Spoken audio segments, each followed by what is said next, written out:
अस्सलामुअलैकुम। उम्मीद करता हूँ कि आप खैरियत के साथ होंगे। गोल्ड की वीकली फोरकास्ट के साथ हाजिर हूँ। एज पर आवर फोरकास्ट, जैसा हमने लास्ट वीक डिस्कस किया था कि गोल्ड का जो टिल्ट है वो डाउन साइड पर ही रहेगा, तो सेम हमें देखने को मिला।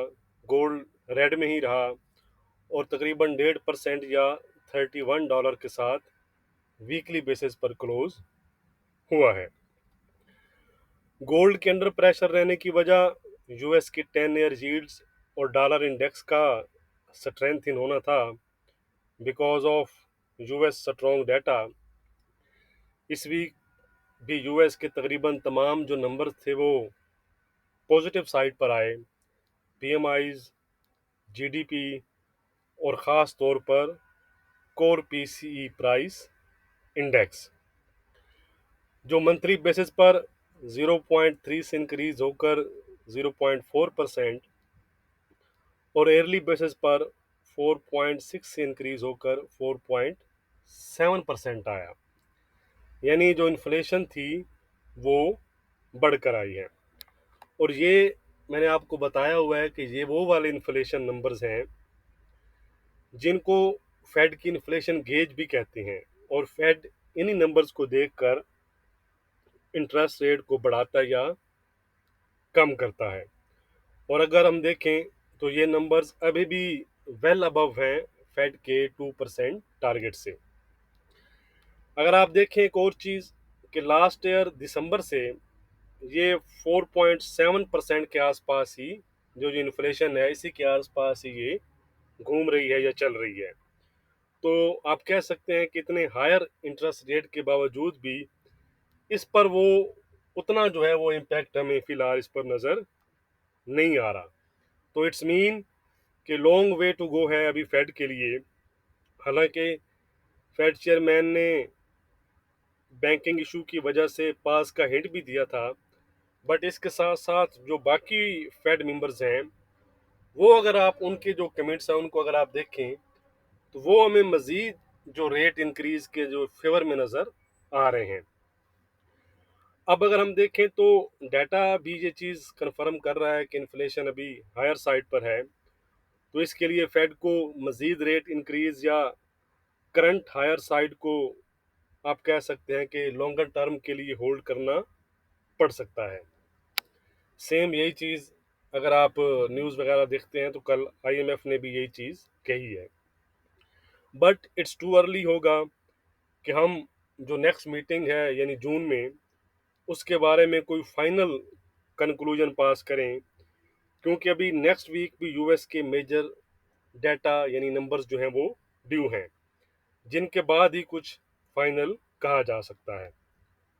बट ये चीज़ आपने जहन में रखनी है कि अगर नेक्स्ट वीक का डाटा एनएफपी और अनएम्प्लॉयमेंट जो नंबर्स वगैरह हैं वो भी स्ट्रॉन्ग साइड पर आते हैं तो फिर इट्स पॉसिबल के 25 बीपीएस का एक और रेट हाइक हमें देखने को मिल जाए। साथ साथ एक और इशू जो चल रहा है वो यूएस का डेब्ट सीलिंग इशू है। रिसेंटली जो ट्रेजरी सेक्रेटरी हैं यालन, उन्होंने डेडलाइन को एक्सटेंड किया है। अब उन्होंने कहा है कि 1 जून की बजाय 5 जून की जो है वो डेडलाइन होगी। बट ये इशू हल हो जाएगा मेरे ख्याल में जल्दी। ये इस पर एग्री हो जाएंगे। इससे पहले भी मैं आपको कह चुका हूँ एक और चीज़ कि इस इशू को मेरे ख्याल में हमेशा ऐसा ही होता है, एंड पर आकर ये इस पर एग्री हो जाते हैं। तो मार्केट जो है वो, जो मैं रिपीट कर रहा हूँ कि मार्केट जो है वो डाटा ड्रिवन ही रहेगी यूएस के मुताबिक। ठीक है, यानी यूएस का जो डाटा होगा वो ही मार्केट को अब आप कह सकते हैं कि ड्राइव करेगा। कल भी डाटा के बाद गोल्ड में हमें वीकनेस देखने को मिली, लेकिन ये जो लेवल था, ये वाला लेवल एक क्रिटिकल लेवल था। इसको बायर्स ने होल्ड रखा और एक आप कह सकते हैं कि 1940 के ऊपर एक अच्छी क्लोजिंग दी। ये बड़ा इंपॉर्टेंट लेवल था। इसी एरिया को हमने टारगेट भी किया हुआ था और यहीं पर मैंने आपको कहा था कि यहीं पर फैसला होगा कि गोल्ड ने यहाँ से दोबारा 2000 या 2050 की तरफ जाना है, या फिर 1900 और 1850 की तरफ जाना है। तो लास्ट वीक के आप कह सकते हैं कि जो एनालिसिस थी वो तो हमारे 90% से भी अबव एक्यूरेट रहे, गोल्ड, डॉलर इंडेक्स और बॉन्ड यील्ड तीनों पर। अब नेक्स्ट वीक क्या हो सकता है वो हम देख लेते हैं, बट उससे पहले अभी तक अगर आपने वीडियो को लाइक नहीं किया तो लाइक ज़रूर कर दिया करें। आपसे बस यही एक गिला है कि आप लाइक करना भूल जाते हैं। वो कहते हैं ना कि ज़िंदगी से यही गिला है मुझे, तू बहुत देर से मिला है मुझे, कौन जाने के चाहतों में फराज, क्या गंवाया है, क्या मिला है मुझे। ठीक है जी। तो ये तो होगी शायरी की एक ज़बान में आपसे गिला। अब हम नेक्स्ट वीक की बात करते हैं। डाटा और न्यूज़ के अपडेट्स के लिए आप मुझको टेलीग्राम और फेसबुक पर फॉलो कर सकते हैं, लिंक्स जो हैं वो वीडियो के डिस्क्रिप्शन में मौजूद हैं। तो पहले हम कैलेंडर पर नज़र डाल लेते हैं, इंपॉर्टेंट डाटा और इवेंट्स को डिस्कस कर लेते हैं, फिर हम चार्ट्स की तरफ चलेंगे जी। ये है जी मंडे, हॉलीडेज हैं जी ब्रिटेन में, यूरोप में, यूएस में। ठीक है जी। तो मंडे को आप समझिए कि एक तरह की मार्केट क्लोज ही है। ट्यूसडे की बात करें तो ट्यूसडे को ट्यूसडे को जी ट्यूसडे को एक ही आप कह सकते हैं कि इम्पोर्टेंट डाटा है, यानी 7 PM पर यूएस का कंज्यूमर कॉन्फिडेंस। उसके बाद हम चलते हैं जी वेडनेसडे। वेडनेसडे की बात करें तो जर्मन के सीपीआई नंबर्स हैं, ये इम्पोर्टेंट रहेंगे। उसके बाद यूएस सेशन में जॉब्स ओपनिंग हैं और एफओएमसी मेंबरान की स्पीचेज हैं, तो इन पर ख्याल रखिएगा। थर्सडे की बात करें तो थर्सडे को जर्मन के मैन्युफैक्चरिंग पीएमआई नंबर्स हैं। उसके बाद यूरोजोन के सीपीआई और कोर सीपीआई नंबर्स हैं, और यूएस की तरफ से एडवांस नॉन फार्म और जॉबलेस क्लेम नंबर्स हैं, पहले ये आएगा और उसके बाद आईएसएम मैन्युफैक्चरिंग पीएमआई नंबर्स भी आएंगे। तो ये वाले नंबर्स इंपॉर्टेंट रहेंगे, मैन्युफैक्चरिंग पीएमआई। एक्शन डे जो रहेगा वो हमारा रहेगा फ्राइडे, यानी आप कह सकते हैं कि ओवरऑल डाटा काफ़ी वेडनेसडे से आप कह सकते हैं कि स्टार्ट हो जाएंगे इंपॉर्टेंट नंबर्स, लेकिन उनमें से मेन जो डे रहेगा वो रहेगा फ्राइडे, क्योंकि उस दिन हमारे सामने average hourly earnings, non farm payrolls और अनएम्प्लॉयमेंट रेट्स आएंगे। तो ये डाटा आप कह सकते हैं कि फिर फेड के बारे में हमें मजीद जो है वो क्लैरिटी देगा। इसके इम्पैक्ट को फिर डिटेल से हम उसी दिन इंट्राडे की वीडियो में डिस्कस करेंगे। तो चलते हैं जी चार्ट्स की तरफ। सबसे पहले हम डॉलर इंडेक्स, बॉन्ड यील्ड को देखेंगे और उसके बाद फिर हम गोल्ड की तरफ चलेंगे। अच्छा जी, ये है जी डॉलर इंडेक्स का डेली चार्ट। यहाँ पर आ जाएं जी। यहाँ पर हमारी बात हुई थी 1 2 3 4 5, ये जो आपको रेड कैंडल नज़र आ रही है ये वाली, यहाँ पर लास्ट वीक हमने ये डिस्कस किया था कि ये चीज़ हमारे सामने बन सकती है, यानी यहाँ से मज़ीद जो है वो डॉलर जो है वो अपसाइड पर जा सकता है।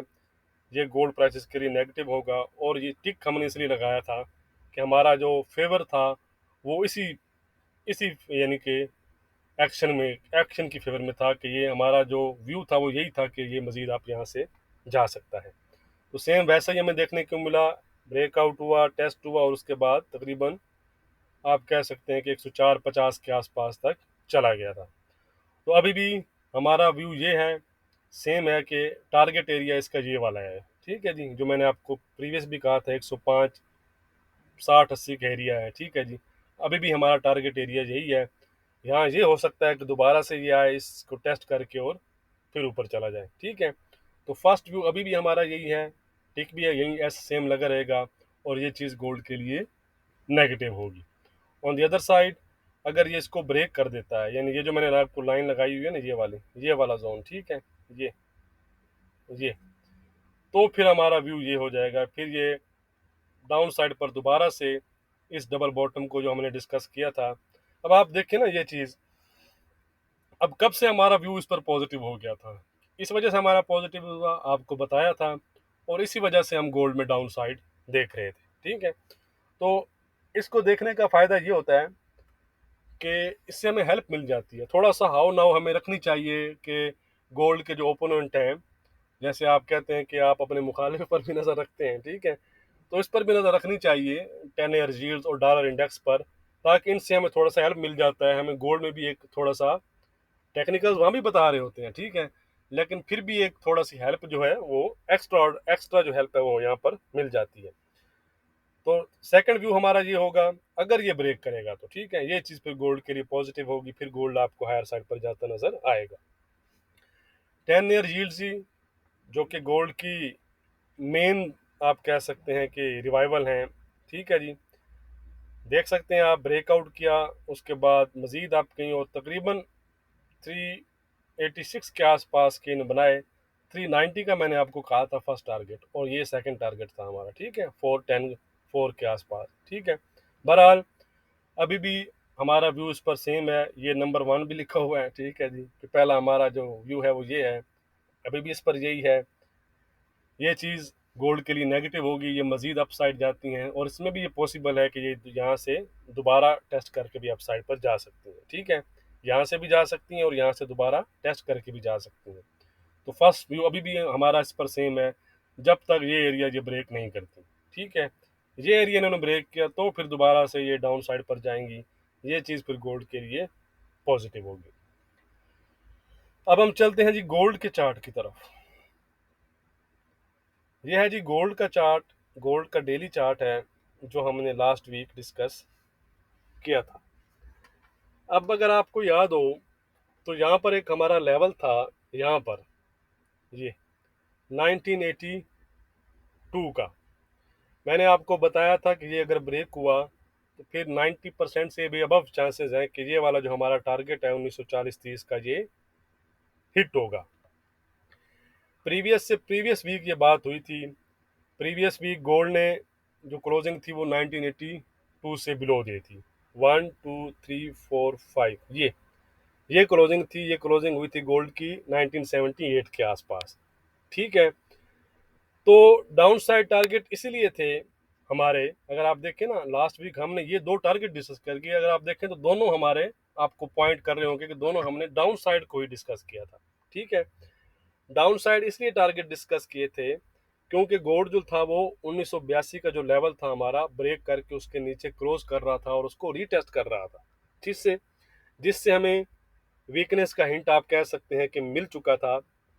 इसलिए मैंने आपको कहा था कि इसी लेवल यानी जहां पर इसने फ्राइडे को क्लोजिंग दी थी, यहीं से भी गोल्ड सेल हो सकता है। और दूसरा टारगेट, दूसरा जो एरिया था वो हमारा था 2002 का। तो आप देख सकते हैं कि गोल्ड ने 1985 के आसपास के हाई बनाए, लेकिन उसके बाद ड्रॉप हो गया और 1940 का जो टारगेट था उसको हिट कर दिया। अब आप आ जाएं इस लेवल पर, ये लेवल काफ़ी टाइम से हम इसको डिस्कस कर रहे हैं, जब गोल्ड यहाँ पर भी था 2000 से अबव ट्रेड कर रहा था तो भी हम ये लेवल डिस्कस कर रहे थे, ठीक है, ये जो 1930-40 का एरिया है। और हमने तब भी यही डिस्कस किया था कि यहाँ ही आकर डिसाइड होगा, फैसला होगा कि बायर्स गोल्ड को अप रखने के लिए इस लेवल को होल्ड रखना होगा। अगर हम देखें तो फ्राइडे को तो उन्होंने इसको होल्ड रखा है, यानी फ्राइडे को तो वो जीते हैं इस चीज़ को, ठीक है जी। और अपर साइड यानी अगर ये एरिया होल्ड रखता है, ठीक है, तो प्राइस दोबारा से आपको अपर साइड पर जाती नज़र आ सकती है इन एरियाज तक, जो हमने एरिया मेंशन किए हुए हैं ऑलरेडी पहले। तो यहाँ से आप दोबारा सेल कर सकते हैं अगर यहाँ से प्राइस बाउंस लेती है। ये 1975 से 1985 का एरिया है, और इससे ऊपर 2002 से 2018 का एरिया है, ठीक है। अगर प्राइस यहाँ से बाउंस करती है तो प्राइस यहाँ से आपको अपर साइड पर मिले तो यहाँ से आप सेल कर सकते हैं। अच्छा जी, अब ये तो हो गया हमारे, इनको मैं थोड़ा सा साइड पे कर दूं, ठीक है, ये आप समझ गए। अपर साइड पर अगर आपको प्राइस मिले तो आप यहाँ पर दोबारा से सेल में बैठ सकते हैं।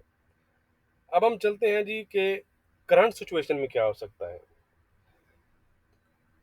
अगर आप बायर हैं या आपकी इसके ऊपर बाइंग कहीं फंसी हुई है इस एरिया में, ठीक है, तो ये वो एरिया है जो आपको आपकी बाय अगर फंसी हुई निकाल सकता है। और अगर आप बायर हैं तो यहाँ पर आप बाय की रिस्क ले सकते हैं, क्योंकि अच्छा स्पोर्ट एरिया है, क्रिटिकल स्पोर्ट एरिया है। तो यहाँ पर आप बाय ले सकते हैं और गोल्ड जो हमारे मेंशंस एरिया है वहाँ तक जा सकता है। और यहाँ से फिर सेलर आप, अगर आप सेलर हैं तो वो यहाँ से बैठ जाएंगे। लेकिन इसके नीचे अगर डेली क्लोज हो जाए, याद रहे मैं स्पाइक की बात नहीं कर रहा, स्पाइक चाहे वो 1900 की लगा दे, क्लोजिंग की बात हो रही है। तो इसके बिलो अगर गोल्ड क्लोज हो जाता है तो फिर आप बाय से एग्जेक्ट कर जाएंगे, यानी ये एक अच्छी एंट्री होगी बायर्स के लिए, क्योंकि अगर आप देखें तो बिल्कुल एक एक्यूरेट और क्रिटिकल एरिया पर है। ठीक है, यहाँ मिनिमम आपका ऐसा होगा, यहाँ से आप बाय में बैठ सकते हैं। ठीक है, मैं मेंशन कर दूं एक दफ़ा ये। ठीक है, यहाँ से आप बाय में बैठ सकते हैं। लेकिन जैसे ही ये क्लोज होगा फिर आप उसमें से बाय में से क्विट कर जाएंगे। फिर आप ये इसको फॉलो करेंगे। ठीक है, फिर आप रीटेस्ट पर सेल में बैठ जाएंगे और डाउन साइड को टारगेट करेंगे 1890 और 1860 को। ठीक है, आप अगर सेलर हैं तो यहाँ पर सेलिंग में आपने नहीं फंसना, आपने फ्रेश सेलिंग करनी है तो अपर साइड का वेट करें या इसके ब्रेकआउट के बाद रीटेस्ट का वेट करें। याद रहे कि अच्छी एंट्री का हमेशा वेट करना होता है। Trading is not buying selling, trading जो है वो बाइंग सेलिंग नहीं है, बल्कि ट्रेडिंग नाम है वेट करने का। ठीक हो गया जी। तो नेक्स्ट वीक के लिए हमारी क्या रेजिस्टेंस और सपोर्ट रहेगी वो हम देख लेते हैं। वीडियो को लाइक करना मत भूलिएगा। दोबारा आपसे एक कह रहा हूँ, रेजिस्टेंस है जी नेक्स्ट वीक के लिए 2002 का एरिया। ठीक है जी, अगर गोल्ड नेक्स्ट वीक 2002 के ऊपर जाकर क्लोज देता है तो फिर गोल्ड दोबारा से 2020 और 2050 तक जा सकता है। On the other side next week के लिए दो सपोर्ट एरिया हैं हमारे। सपोर्ट वन इज 1920, 1920, यानी इसको देने का मकसद ये है कि अगर आप यहाँ बाय पे बैठते हैं जो सपोर्ट एरिया है तो इसके नीचे आप कैसल होना चाहिए। On the other side, sorry same side, next support होगा हमारा 1890 का। ठीक हो गया जी। अगर हम ट्रेंड की बात करें तो ट्रेंड जो है वो गोल्ड का आप कह सकते हैं कि फ्लैट टू पॉजिटिव है, क्योंकि अभी हमारे इसने एरिया को तो ब्रेक नहीं किया, ये जो हमारा एरिया है। ठीक है, तो इस एरिया के नीचे हम जाकर फिर इस पर व्यू जो है वो नेगेटिव करेंगे। ठीक है, एक तरह से आप कह सकते हैं कि अभी तक जो है वो पॉजिटिव बना हुआ है, या पॉजिटिव टू फ्लैट आप कह सकते हैं। बहुत शुक्रिया जी। अब मिलेंगे हम ट्यूसडे को। वीडियो को लाइक और शेयर करना मत भूलिएगा। बहुत शुक्रिया।